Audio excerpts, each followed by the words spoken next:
Now to a KOIN 6 investigation. The city of Portland is accused of ignoring warnings and basically allowing tons of trash to be swept into the Willamette River. Right, we're talking about a mile-long stretch off of the Springwater Corridor Trail that's just south of the Ross Island Bridge.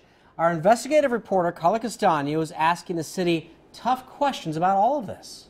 Well, it's no secret that Portland has a problem with homelessness, but what I found is even after the campers were kicked out, months later, most of the mess left behind wasn't cleaned up. And despite people complaining to the city, much of the garbage is now in the water.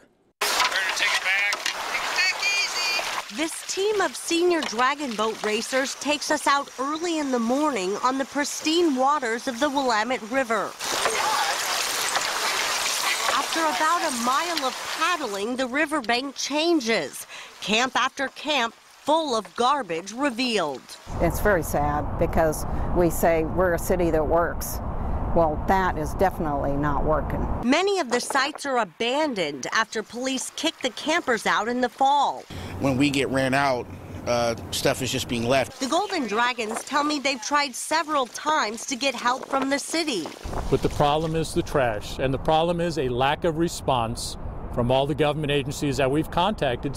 So these boaters attempted to clean up the mess themselves. These pictures show some of what they found. And drug needles and nobody is doing anything. They tell me they collected 300 bags, but it barely made a dent. This includes human waste, there's needles, there's pallets, and it's just a variety of garbage and bicycle parts and shopping carts. Then Portland Parks and Recreation told them not to go back because it was dangerous. After months of waiting for action, the boaters tell us they are fed up with Portland city leaders. Nobody wants to help. Emails to all the commissioners, the mayor's office. And he tells me no response from any of them.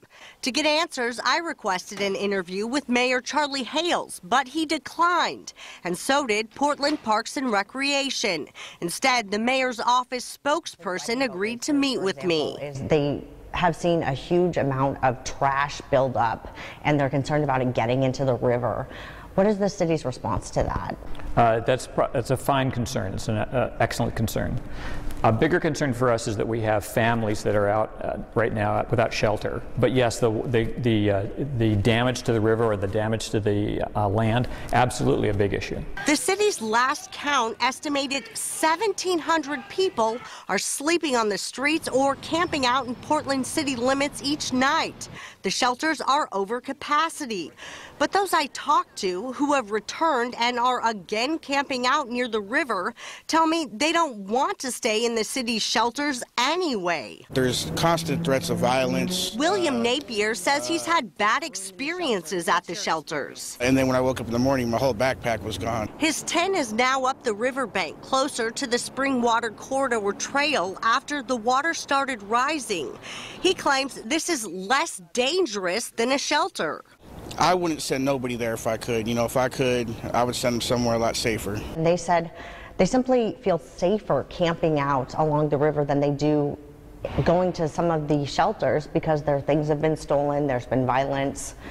What does the city need to do to fix that problem? Well, it's true that some people would rather be outside than in shelters. It's true that some people don't feel safe in shelters. Mayor Hales has increased funding to address homeless issues each year since 2013.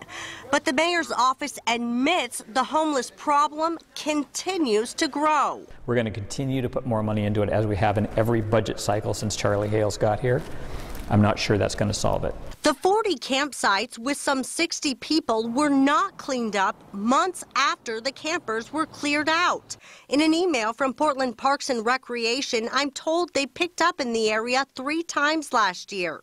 They also say the issue is complicated because there are multiple landowners. But Willamette Riverkeeper tells me the situation grows desperate as the river rises.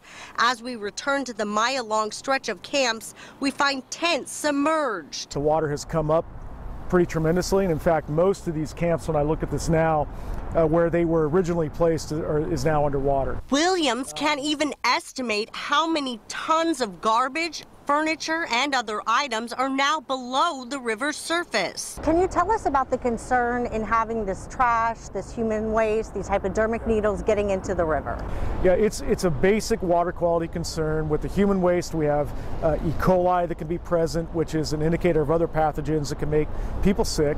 All the other plastics are very problematic for fish and other wildlife that utilize the river and call it home. This while there are still campsites full of garbage sinking into the river.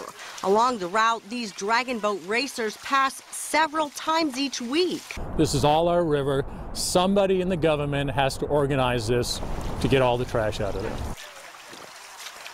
So Portland Parks and Recreation says the next camp cleanup date has not been scheduled yet. They tell me they have several factors as far as the water levels, weather conditions, and any legal constraints.